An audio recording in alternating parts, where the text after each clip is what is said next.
은퇴하신 우리 안수 집사님들하고 이렇게 마주보면서 식사를 하면서 이런저런 이야기를 나누는데 우리 집사님이 저한테 오전에 말씀을 이렇게 몇 마디 나누시면서 이렇게 얘기하시는 거예요. 목사님, 하나님을 만나려면 정결해야 돼요. 뭐 해야 된다고요? 정결해야 된다고. 어쩌면 오늘 오후 설교 말씀을 저한테 이미 들으셨나 싶어가지고 제가 속으로는 깜짝 놀랐습니다.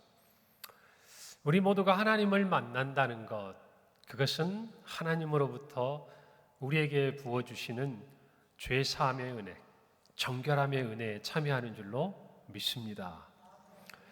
여러분, 오늘 우리가 함께 읽은 시편 130편은요 참회의 시입니다. 다시 말하면 이런 말이에요. 하나님, 잘못했어요.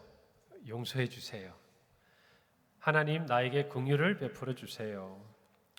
여러분, 시편 기자의 처지가 어떻습니까? 오늘 1편에 보면 이렇게 기록되어 있어요.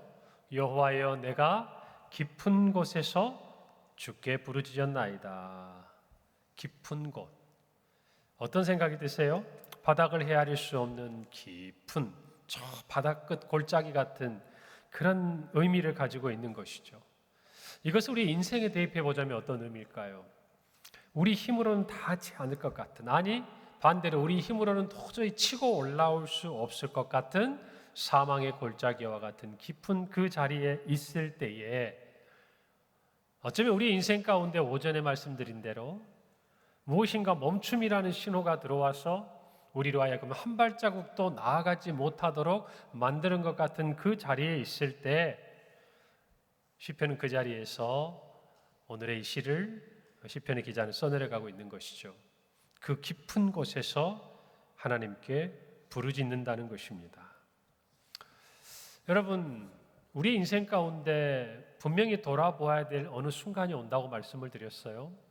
우리 인생에 늘 파란불, 질주할 것 같은 그 시간 속에서 가끔은 노란불과 또는 빨간불이 우리 인생에 켜질 때가 있다고 말씀을 드렸습니다. 중요한 것은 그때에 우리가 우리 자신을 돌아보는데 어떤 부분을 돌아보느냐 이거예요. 우리가 그 깊은 곳에 있다라고 느꼈을 때 분명히 우리가 지나온 우리 인생의 전반전 또 앞으로 나아갈 그 모든 걸음이 앞서서 우리가 거쳐온 그 시간들을 돌아보는데 어떤 부분을 돌아봐야 할 거냐 이 말이에요. 오늘의 시편 기자는요 자신의 죄악을 돌아봅니다. 그는 깊은 곳에서 하나님께 부르짖어요. 그리고 하나님께 내 소리에 귀를 기울여 달라고 간구합니다. 그러면서 그가 하는 행동, 그의 시선이 머무르는 곳, 그가 자신의 삶을 돌아보는 그 첫 번째가 무엇인가? 오늘 3절이에요. 여호와여, 주께서 죄악을 지켜보실진데 주여 누가 서리이까? 우리가 우리 인생 가운데 어느 멈춤의 신호 앞에 섰을 때 어느 깊은 곳에 고통과 또 우리의 삶에 정말 심한 압박감, 좌절, 낙심이라는 그 골짜기 아래에 있을 때 저와 여러분이 이것저것 우리의 삶에 지나온 부분들을 돌아보아야 하지만 그 자리에서 하나님을 찾고 부르짖을 때에 우리가 가장 먼저 살펴보아야 되고 가장 먼저 돌아보아야 될 자리는 하나님 앞에서 우리의 정결함이에요. 내가 하나님 앞에 사함받아야 할, 회개해야 할, 참회해야 할, 해결해야 될 죄악의 문제는 없는가? 이 부분에서부터 우리의 간구가, 우리의 새로운 변화가 시작이 되어야 한다는 것입니다. 여러분, 시편의 기자는 자기 스스로 이렇게 진단하는 거예요. 내가 왜 이런 상황에 처하게 되었는가? 내가 왜 이와 같은 깊은 곳에 떨어지게 되었는가? 내가 죄인이로다. 내가 하나님 앞에 용서받아야 되고 해결해야 될 죄의 문제가 있다는 것을 그가 깨달은 거예요. 그리고 그는 하나님께 내 기도를 들어달라고 이야기를 하면서 3절에 주께서 죄악을 지켜보실진데 주여 누가 서리이까? 이거 누구를 이야기하는 거예요? 다른 사람을 이야기하는 게 아니라 바로 자기 자신을 이야기하는 거예요. 내가 돌아보았더니 내가 이 깊은 곳에 떨어져 보았더니 이 모든 일의 원인이 어디에 있었나?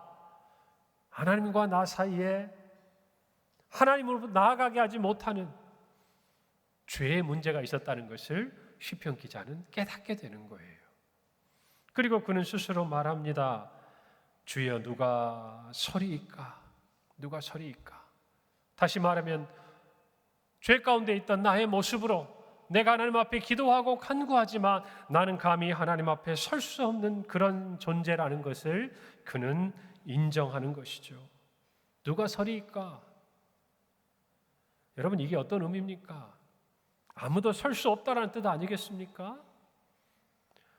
여러분, 하나님께서 우리의 죄악을 살펴보실 텐데 그 누가, 특별히 자기 자신을 포함해서 어느 누구도 하나님 앞에 죄된 모습을 가지고 그것을 감추거나 숨길 수가 없다라는 것이에요. 사랑하는 성도 여러분, 저와 여러분에 있어서 인생의 멈춤의 신호가 왔을 때 우리가 제일 먼저 진단해야 되고 돌아보아야 되고 이 일의 원인이 어디에 있는지를 깨달아야 돼. 우리는 앞선 오전 예배를 통해서 밥 버포드가 그의 아들을 잃었을 때 그는 이렇게 생각했어요. 그저 일에, 사업에, 성공에 몰두하다가 자녀와 대화도 제대로 하지 못하고 가정도 돌보지 못하고 자신도 돌보지 못하고, 여러분, 그런데 거기서 끝나는 게 아니에요. 어느 순간부터 하나님과도 멀어져 있는 내 자신을 발견할 때 이 모든 문제, 이제는 돌이킬 수 없는 이 상황 앞에서 가장 시급하지만 또한 한편으로 가장 먼저 회복해야 될 게 무엇인가? 바로 나의 죄의 문제를 해결하는 것이다, 그 말이에요. 그것이 저와 여러분이 깊은 곳에 떨어졌을 때 가장 먼저 깨달아야 되는 거예요. 여러분, 이렇게 말씀드리면 또 이렇게 생각하는 분들이 있어요. 내가 힘들고 어렵고 모든 것이 다 나의 죄 때문이다. 그러지 않을 때도 있어요. 하나님께서 우리 가운데 어떤 고난 가운데 두실 때 하나님의 뜻을 이루기 위해서 우리로 하여금 고난의 터널을 지나가게 하실 때가 있어요.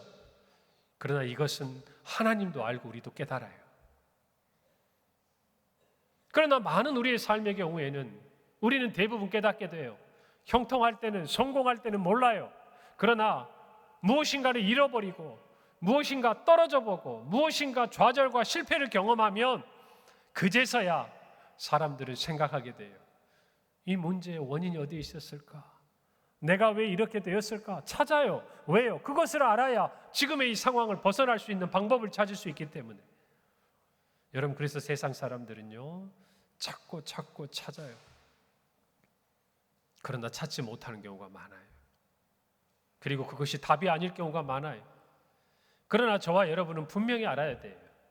우리 인생 가운데 멈춤의 신호등이 켜졌을 때 참으로 지혜로운 성도는, 성숙한 성도는요, 먼저 하나님과 나 사이의 죄의 문제부터 해결하려고 해요.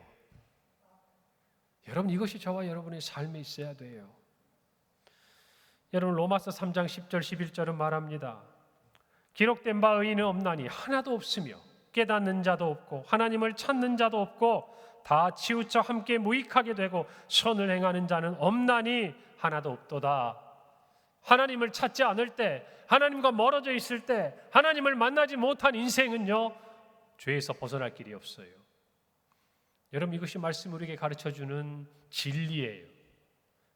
오늘 저와 여러분이 삶에 어떤 깊은 자리가 있다면 그 자리에서 벗어나기 위해서 우리가 가장 먼저 해결해야 되고 하나님 앞에서 확인해야 될 게 뭐냐? 하나님 앞에서 내 죄의 문제예요. 죄의 문제. 여러분, 이 문제를 해결하지 않으면요, 우리는 하나님 앞에 설 수가 없다는 것을 아셔야 돼요. 반대로 이야기하면 이 죄의 문제가 해결되면 우리는 하나님 앞에 설 수 있다는 것이죠. 그것을 위해서 누가 오셨습니까? 예수 그리스도께서 오신 거예요. 우리가 어디에 있든지, 깊은 곳에 있든지, 사망의 골짜기에 있든지, 저와 여러분이 우리의 의가 아니라 예수 그리스도의 보혈의 공로를 의지하고 하나님 앞에 담대히 나아갈 수 있도록 그렇게 하기 위해서 예수님이 우리에게 오셨다라는 것입니다. 그리고 나서야 4절에서 시편의 기자는 이렇게 말하죠. 그러나 사유하심이 주께 있음은 주를 경외하게 하심이니이다. 여러분, 죄가 무엇입니까? 하나님을 경외하지 않는 마음으로부터 시작되는 거예요. 하나님 없어도 성공이 가능하고, 하나님이 없어도 내 삶이 평안하고, 하나님이 없어도 나는 승승장구할 것 같고, 하나님이 없어도 나는 내 능력으로 살아갈 수 있을 것 같고, 그 모든 것이 하나님을 경외하지 않는 것이. 그러나 죄의 문제를 깨닫게 되면요, 하나님 앞에 엎드리게 되어 있는 거예요. 돈의 문제, 사람을 의지할 수 있어요. 건강의 문제도 마찬가지예요. 우리가 살아가면서 겪고 있는 여러 가지 어려움들, 우리를 도와줄 수 있는 것들이 이 땅에 여러 가지가 있어요. 여러분, 그러나 죄의 문제만큼은 하나님이 아니면 우리를 도울 분이 없어. 아멘입니까? 여러분, 그래서 우리가 죄의 문제를 깨닫는 것은 다시 말하면 하나님 앞에 우리를 나아가게 하는 거예요. 우리가 왜 죄의 문제를 깨닫는 게 중요한가? 우리의 삶에 하나님과 해결해야 될 죄의 문제를 깨닫게 되면 우리가 찾을 대상은 단 한 분밖에 없어요. 우리가 죄인이라는 것을 알게 되고 확인되는 그 순간에 우리를 도와줄 분은 단 한 분밖에 없어요. 하나님이세요. 우리의 구원자인 예수 그리스도예요. 그래서 그는 하나님을 만나야 하는 것이고 만날 수 있는 거예요. 할렐루야. 그래서 저와 여러분이 인생의 깊은 곳 고난의 자리에 있을 때 우리는 우리의 죄의 문제를 하나님 앞에서 해결해야 돼요. 이렇게 말씀드리니까 자책하는 분들이 있어요. 내 죄 때문에 모든 게 이렇게 됐고, 그래서 더 하나님 앞에 나아가는 것이 아니라 오히려 하나님 앞에 더 멀어지고 외면하고 두려워하고. 아니에요. 정말 내 죄의 문제를 발견하면요, 하나님을 찾게 돼요. 이게 인간의 본성이에요. 정말 우리가 죄인인 것을 깨닫게 되면 내가 어찌할꼬 마치 오순절 성령 강림 이후에 베드로의 설교를 들은 그 청중들이 우리가 어찌할꼬 했듯이 하나님을 찾게 된다고 말이에요. 여러분, 그래서 저와 여러분은 기쁨의 자리에 있을 때 우리의 죄의 문제를 들여다봐야 돼요. 거기에서 새로운 후반전이 시작되는 줄 믿으시기 바랍니다. 그 문제가 해결이 되면 하나님의 말씀을 듣게 돼요. 하나님을 만나게 돼요. 하나님의 코칭을 받게 돼요. 하나님의 사명을 받게 돼요. 그리고 나서는 우리의 삶은 이전과 다른 모습으로 변화할 수 있는 거예요. 할렐루야. 이 문제를 저와 여러분이 분명히 해결할 수 있기를 바랍니다. 주를 경외하게 한다는 것, 우리가 하나님을 경외하는 것, 정말 하나님이 살아계시고 우리의 죄의 문제를 해결할 수 있는 유일한 우리의 구원자가 되신다는 것. 여러분, 이 문제 앞에서 우리는 하나님을 경외할 수밖에 없다는 것을 고백합니다. 우리의 삶의 모든 문제는요, 바로 이와 같이 하나님이 아닌 우리 자신이 주인이 되고 스스로 왕이 되었을 때 생기는 문제들이에요. 여러분, 하나님의 용서하심은요, 우리에게 값없이 주시는 선물입니다. 아멘입니까? 그런데 중요한 것은 그 선물을 받은 사람은, 그 선물의 가치를 아는 사람은 하나님을 가벼이 대하지 않아요. 그 선물이 귀한 만큼 하나님을 경외해요. 나의 왕으로 삼고 나의 주인으로 삼는 것이. 만약에 내가 죄사함을 받았다, 죄 용서함을 받았다고 말하면서 여전히 하나님을 경외하는 마음이 없고 하나님 앞에서 내가 주인인 것처럼 행세한다고 하면 어쩌면 그 사람이 받은 용서가 어떤 것인지를 한번 확인해 볼 필요가 있어요. 진정한 하나님으로부터 오는 사함이었는가? 아닐 가능성이 높아요. 여러분, 저와 여러분이 참으로 이 죄의 문제 앞에서 하나님을 경외할 때 우리의 삶에 새로운 길이 열리는 줄 믿으시길 바랍니다. 여러분, 우리는 깊은 곳에서 도움이 필요합니다. 누군가를 기다려야 돼요. 그 무엇인가를 기다려야 돼요. 그 어떤 도움을 기다리는 존재예요. 특히나 이 죄의 문제에서는 더해요. 우리는 아무런 능력이 없어요. 죄의 문제를 해결할 그 어떠한 힘도 가지고 있지 않아요. 전적으로 타락했고 전적으로 부패했고 전적으로 무능력한 것이 죄 앞에 있는 인간의 모습이에요. 그리고 저와 여러분의 신앙의 고백이에요. 동의하십니까? 그런 우리이기에 우리는 우리의 죄의 문제 앞에서요 하나님을 기다려야 돼요. 오늘 5절 말씀이에요. 나 곧 내 영혼은 여호와를 기다리며 나는 주의 말씀을 바라는도다. 아멘. 대략 우리의 삶의 고난의 자리는 때때로 하나님과 우리의 관계를 들여다보게 해요. 그 자리에서 우리는 하나님이 어떤 분인 줄 알아요. 그리고 이 자리에서 우리를 일으켜 주실 분, 시편 40편의 고백처럼 내가 기다리고 기다리고 기다렸더니 나를 기가 막힐 웅덩이에서 끌어올리사 내 발을 반석에 두시고 내 입에 새 노래를 두시는 하나님, 우리는 그 하나님을 기다리는 거예요. 할렐루야. 여러분의 인생의 기쁨의 자리에 있다고 한다면요 다른 도움을 찾지 마세요. 하나님을 기다리시기를 바랍니다. 죄의 문제를 깨달은 사람은요 그 순간 하나님을 기다려요. 그런데 그것을 깨닫지 못한 사람은 무엇을 기다릴까요? 어떤 사람의 도움, 어떤 상황의 도움, 환경의 도움, 또 내 능력 놓지를 못해요. 그것을 붙들고 지금 이 구덩이 안에 있는데, 이 깊음 속에 떨어졌는데도 여전히 그것을 붙들 수밖에 없어요. 왜요? 자신의 죄의 문제를 자각하지 못하니까 하나님을 기다릴 수 없는 거예요. 오늘 저와 여러분도 오늘 시편의 기자의 마음을 깨달아야 돼요. 우리 중에 어느 누군가가 그 기쁨의 자리에 있다면 그 자리에서 시편의 기자가 깨달은 자신의 지나온 삶에, 특별히 영적인 하프타임에서 깨닫게 되는 이 이야기를, 이 고백을, 이 간증을 저와 여러분은 마음에 새겨야 할 줄로 믿습니다. 그래서 그가 결정한 게 뭐예요? 기다림의 대상이 명확해진 거예요. 나는, 내 영혼은 여호와를 기다리겠다는 거예요. 여호와를 기다린다는 의미는 하나님의 말씀을 기다린다는 거예요. 소망한다는 거예요. 하나님의 말씀이 내게 임할 때 내 삶이 지난 전반전이 아닌 새로운 후반전으로 향해 나아간다는 것을 믿게 되는 거예요.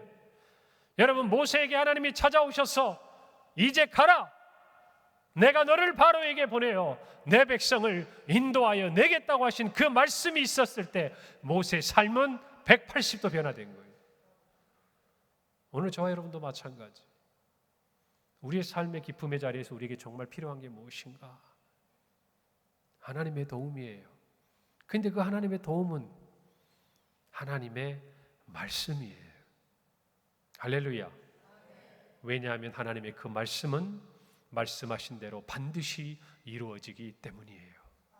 그래서 우리는 그것이면 족한 거예요. 우리 인생 가운데 오늘 이 시편 130편의 기자와 같은 그 자리에서 여러분 다른 것 기대하지 마세요. 다른 것 기다리지 마세요. 다른 것 소망하지 마세요. 하나님을 기다리세요. 그러면 하나님이 말씀하시고 하나님이 그 말씀하신 대로 이루시는 줄을 믿으시기를 바랍니다. 그것이 체험이에요. 깊은 곳에서 자신의 죄를 깨닫고 하나님을 경외함으로 하나님이 정말 그 구덩이에서 끌어올리사 우리에게 주신 말씀대로 행하시는 것을 체험한 자는 언제나 하나님을 향해 있어요. 할렐루야. 밑바닥을 보지 않아요. 구덩이에 있든지 땅 위에 있든지 공중에 있든지 하늘을 쳐다보고 하나님을 기대하는 거예요. 할렐루야. 오늘 이것을 저와 여러분이 마음에 새기기를 바랍니다. 오늘 시편 기자는 5절에서 말합니다. 나 곧 내 영혼은 여호와를 기다렸다. 여러분, 이것을 있는 그대로 직역하면요, 내가 여호와를 기다렸다. 나의 영혼이 기다렸다. 이 기다렸다는 말을 반복적으로 표현해요. 그가 거기에 마음을 두고 그가 하나님을 기다리는 것에 전심을 다했다는 것이에요. 나는 주의 말씀을 바라는도다. 이 말의 뜻은 내가 하나님의 말씀 안에 내 소망을 두었다, 이 말이에요. 그러니까 하나님을 기다릴 수밖에 없는 거죠. 여러분, 그런 마음이 있는 사람은 어떤 마음으로 하나님을 기다립니까? 오늘 6절 말씀이에요. 파수꾼이 아침을 기다림보다 내 영혼이 주를 더 기다리나니 참으로 파수꾼이 아침을 기다림보다 더하더라. 여러분, 이게 이제 시인의 언어죠. 기다림을 가장 잘 설명할 수 있는 많은 비유적인 표현들이 있지 않습니까? 그런데 여기서는 파수꾼이라고 그랬어요. 여러분, 군대 갔다 오신 분들은 야간 보초 서보셨죠? 야간 보초 서보셨을까요? 여러분, 근무를 서기 위해서 출발할 때부터 언제 끝날지가 기다려지는 게 그 시간이에요. 뒤에 근무자가 안 오면 점점 속이 타고 열이 받는 게 그 시간이에요. 어쩌면 내가 견뎌내야 되고 내가 지켜내야 되고 내가 그 자리에 서 있어야 될 이 파수꾼에게 이제 아침이 돼서 새로운 이 경계의 의무가 다른 사람에게 넘어가게 되는 이 시간을 기다리는 마음은 간절하죠. 이제나 저제나 해가 뜨나. 그때는 시계도 없었을 텐데 저 동쪽에서부터 동이 싹 터올 때 여러분, 그 기다림은 아름다운 열매를 맺는 거 아니겠습니까? 여러분, 그와 같은 마음이라는 거예요. 그러면서도 그것을 다 표현하지 못해서 시인은 이렇게 말합니다. 내 영혼이 주를 더 기다린다. 이걸로는 다 설명 못한다 이 말이에요.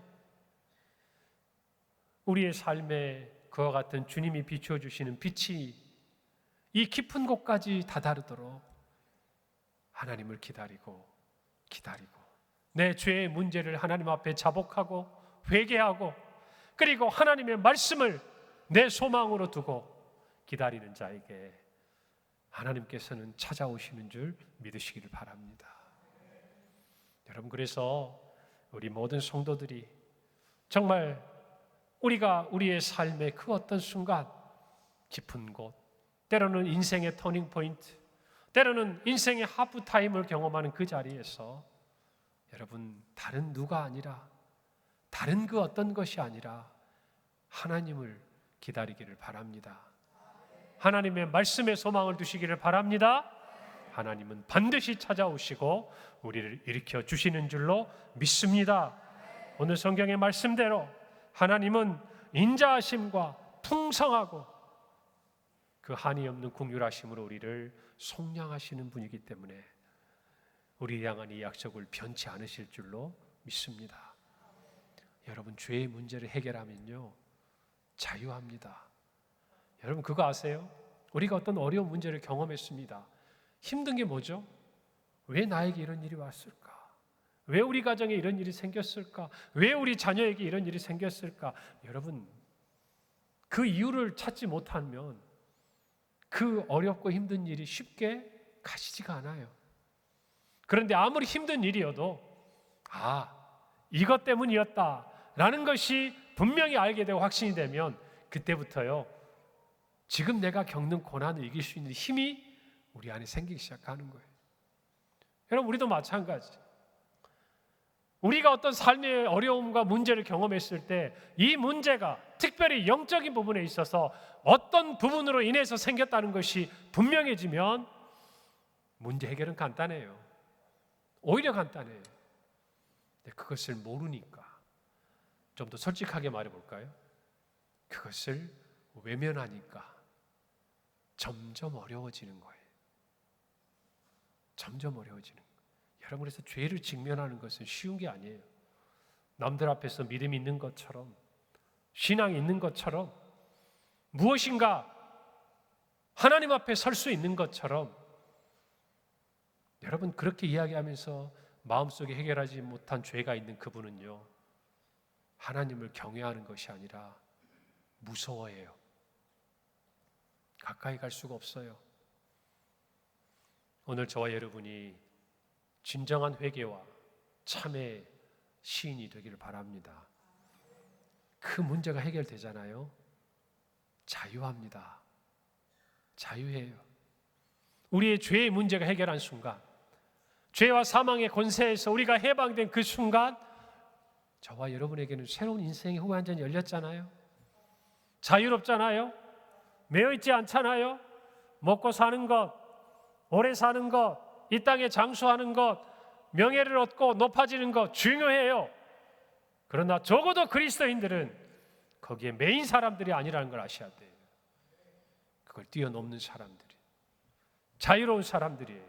왜요? 그보다 비교할 수 없는 가장 중요한 근본적이고 본질적인 문제를 예수 그리스도 안에서 해결받았기 때문이에요. 오늘 저와 여러분이 그 마음을 가지고 우리의 주어진 삶의 자리에서 하나님을 더 기다리고 하나님 주신 약속의 말씀을 소망으로 삼고 나아가시는 성도들이 되기를 간절히 바랍니다. 기도하겠습니다.